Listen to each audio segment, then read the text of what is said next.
বন্ধুরা কি দেখাচ্ছি বুঝতে পারছেন। হ্যালো ভিয়ার্স, আমি আমিরুল, আপনারা দেখছেন সবুজ বন্ধু এমএইচডি। এটা আমার একটা অ্যাডানিয়াম, মানে মৃত্যুর মুখ থেকে ফিরে এসেছে। নিচে প্রথমে দেখালাম, দেখতেই পাচ্ছেন গাছের গোড়াটা কীভাবে খাম হয়ে পচ ধরেছিল। তাই ফেব্রুয়ারি মাসে চেঁচে কেটে সাব পাউডার লাগিয়ে ওদের শুকিয়ে তারপরে আবার নতুন করে বসিয়েছি। আবার গাছটা গ্রোথ নিতে শুরু করেছে, কি অসাধারণ লাগছে, খুব সুন্দর লাগছে। ফুল দিতে শুরু করেছে, এটা দেশি অ্যাডানিয়াম।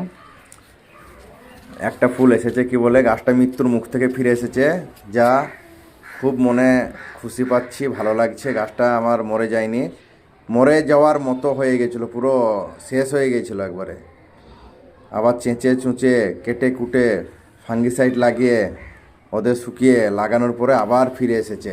খুব ভালো লাগছে গাছটা থেকে, গাছটা খুব গ্রোথও ধরেছে, দেখুন কি অসাধারণ সবুজ হয়ে আছে একবারে। ভিডিও ভালো লাগলে অবশ্যই লাইক কমেন্ট শেয়ার করবেন, সাবস্ক্রাইব। ধন্যবাদ।